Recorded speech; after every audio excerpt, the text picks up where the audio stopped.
Hello guys, मैं प्रणव आखरे आप सभी का मेरे यूट्यूब चैनल पे स्वागत करता हूँ। तो रिसेंटली आपने ये न्यूज़ जरूर पढ़ी होगी दैट कोविड वायरस के न्यू वेरिएंट JN1 से इन्फेक्टेड पेशेंट केरला में डिटेक्ट हुआ है। So today we will be talking about this specific news and with that ये केरला स्टोरी का क्या एंगल है। तो later in this video we will be analyzing very curious case of Kerala and that is why Kerala is becoming a gateway of new diseases in India. Means आजकल जो भी ये नए इन्फेक्शन या फिर डिसीजेस है वो सबसे पहले केरला में क्यों डिटेक्ट हो रहे हैं, इसका जवाब सर्च करने की कोशिश करेंगे।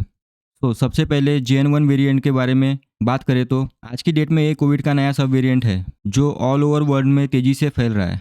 इंडिया में इसका फर्स्ट केस आया जब 78 year old woman in Kerala इससे इन्फेक्टेड थी जो अभी रिकवर कर गई है।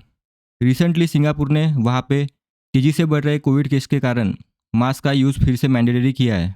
सिंगापुर में लास्ट वीक 60,000 के आसपास नए कोविड केसेस डिटेक्ट हुए हैं और इसमें नए वेरिएंट JN1 के केसेस भी बहुत ज़्यादा मात्रा में हैं। देखिए, ये जो सिंगापुर में कोविड केसेस का स्पाइक हुआ है इसकी वजह से सारे वर्ल्ड में एक अलार्मिंग सिचुएशन क्रिएट हुई है। इंडिया में जैसे ही ये नया वेरिएंट पाया गया वैसे ही सभी स्टेट ने अपनी कोविड प्रिपेयर्डनेस को और ज़्यादा स्ट्रॉन्ग करना शुरू कर दिया है।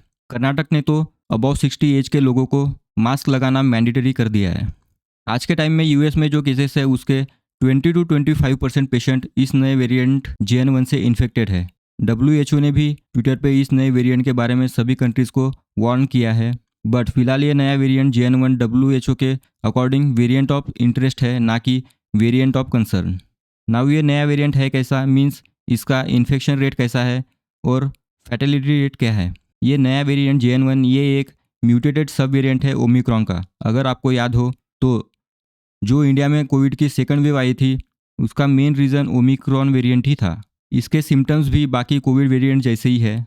नाउ हम हमारे वीडियो के दूसरे पार्ट पे आते हैं और वो है कि आजकल जो ये नए इन्फेक्शन या डिसीज़ आ रहे हैं वो सभी सबसे पहले केरला में ही क्यों आते हैं। मीन्स क्या केरला नए डिसीज़ का गेटवे बनते जा रहा है? क्या कभी आपने इसके बारे में सोचा है? देखिए, यहाँ केरल को किसी भी तरह से स्टिग्मेटाइज या उस पर लांछन नहीं लगाया जा रहा है। मैं यहाँ मेरे मन में एक क्वेश्चन आया था तो उसका आंसर ढूंढने की कोशिश कर रहा हूँ। तो मैं ये क्यों बोल रहा हूँ कि आजकल सभी डिसीजेस सबसे पहले केरला में ही क्यों आते हैं। तो रिसेंट पास्ट में देखें तो नए डिसीजेस लाइक निफा वायरस हो या झीका वायरस हो या मंकी पॉक्स हो या फिर कोविड को ही ले लो, ऑलमोस्ट सभी सबसे पहले केरला में ही डिटेक्ट हुए हैं। इस कारण से ही मेरे माइंड में ये क्वेश्चन आया और अगर हम इसका रीज़न सर्च करें तो मेरे पास कुछ रीजन्स है जो मुझे लगता है कि यही कारण हो सकता है। My first reason is Kerala का डायस्पोरा। तो डायस्पोरा मीन्स जो लोग फॉरेन में रहते हैं यानी इंडिया से फॉरेन में काम करने या जॉब करने जाते हैं। तो इंडिया के फॉरेन डायस्पोरा में केरला का शेयर बहुत ज़्यादा है। इसके वजह से जब यही बाहर देश में रहने वाले लोग घर आते हैं यानी केरला में आते हैं तो ये अनवांटेडली नए इन्फेक्शन इंडिया में आते हैं। मेरा सेकंड रीज़न है high population density of animal and human in the state. उसी के साथ डिप्लेशन ऑफ फॉरेस्ट जिसकी वजह से ह्यूमन और वाइल्ड एनिमल जैसे कि बैट्स हो गए या फिर सिवेट्स इनका कांटेक्ट बढ़ गया है, जिसके कारण नए इन्फेक्शन और जूनोटिक्स मींस एनिमल के कारण स्प्रेड होने वाले डिसीजेस ह्यूमंस में स्प्रेड होते जा रहे हैं। और third reason and most important reason जो मुझे लगता है वो है sensitivity in Kerala's health surveillance. Means Kerala का हेल्थ डिपार्टमेंट बहुत अच्छा काम कर रही है नए इन्फेक्शन सर्च करने और डिटेक्ट करने में।